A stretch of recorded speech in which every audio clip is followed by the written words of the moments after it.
Добрый день, уважаемые гости и наши любимые подписчики канала Везувий, печи, дымоходы и чугунное литье. Сегодня в нашей рубрике «Теплые советы» мы хотим поговорить об одной важной вещи, на которую нам указывают пользователи банных и отопительных печей Везувий со стеклом. И, конечно же, это проблема закопченного стекла. У нас горит печь. Никаких помех для того, чтобы наблюдать за огнем, просто-напросто нет. И я вам сейчас расскажу о 3 основных причинах, по которым может закоптиться стекло. И причина первая – это слабая тяга. Кстати, это одна из самых частых причин, по которой происходит засаживание и закопчение стекла. Для того, чтобы понять, как тяга воздействует на засаживание и закопчение стекла, нужно сделать одну очень простую вещь. Вот сейчас я прохожу в нашу парную, где стоит наша банная печь. Вы видите, что открыт шибер, и тяга сейчас, естественно, максимальная. Труба уже хорошо прогрелась. Я просто беру и закрываю шибер полностью. Посмотрите, как снизилась интенсивность горения. Я уже четко вижу, что вот здесь есть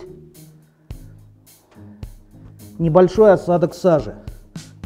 Вот это самая обычная влажная ткань. Давайте приоткроем дверку. Вы видите, что сразу идет дым. И вот таким движением прочистим стекло. Посмотрите, очень хорошо видно разницу. Вот здесь стекло, которое засажилось в результате закрытия шибера, уменьшения тяги. И вот здесь чистое протертое стекло. Ну что же, мне кажется, что очень наглядно коптится стекло при недостаточной тяге. Давайте откроем шибер. Посмотрите, мы открыли шибер, и горение в печи усилилось практически моментально. Давайте посмотрим, как же выглядит закопченное стекло.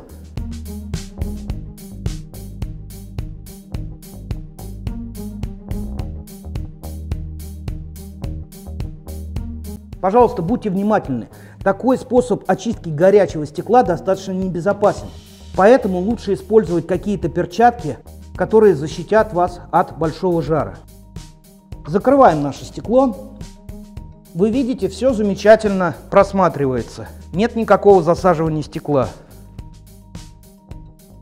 Вторая по частоте встречаемости причина засаживания стекла и его копчения – это сырые дрова.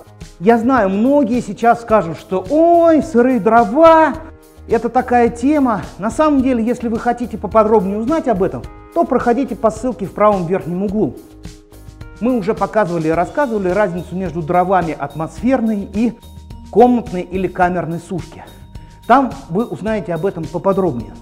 А сейчас я действительно постараюсь вам показать, какая разница в реальности между топкой сухими дровами и топкой сырыми дровами. Пойдемте на улицу и с нашей дежурной палеты возьмем несколько полешек действительно сырых дров.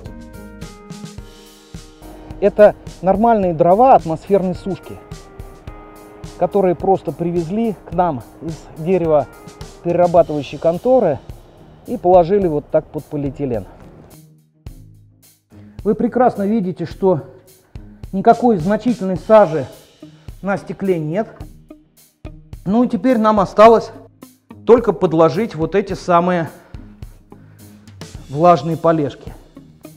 Вы видите, что без этих поленьев печь горит весьма и весьма себе неплохо. Эта порция дров горит гораздо хуже, чем горят дрова сухие. И ну вот здесь по боковым поверхностям точно появилась сажа.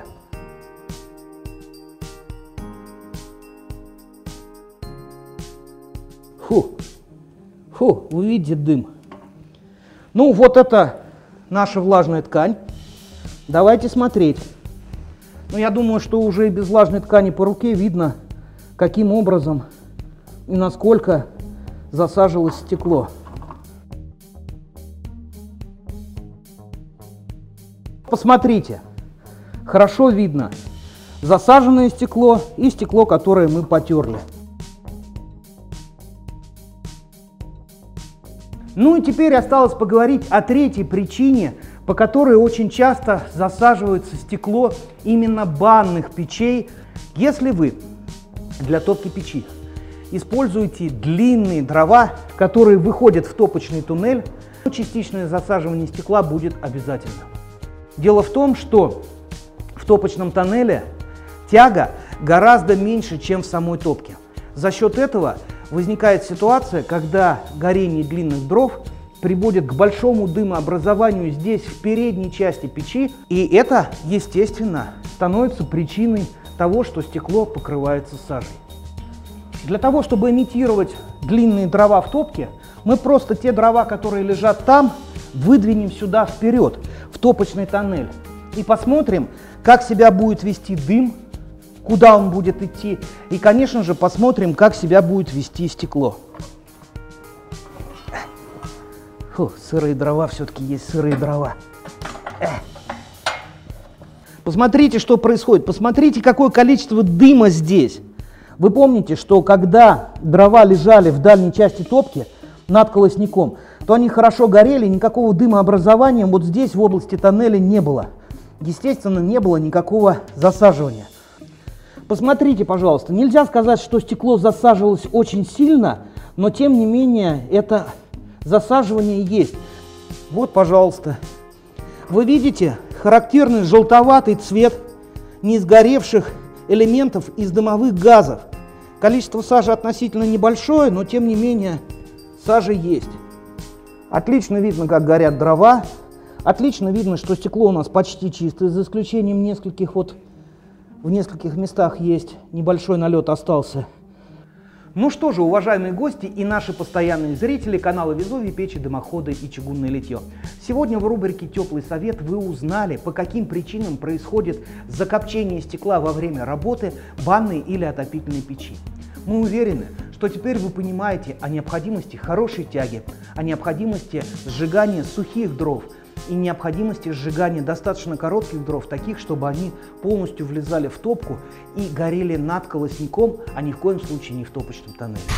Подписывайтесь на наш канал, ставьте колокольчик, чтобы не пропустить наши следующие видео, ставьте лайк, если вам понравился этот ролик, и до новых встреч в эфире!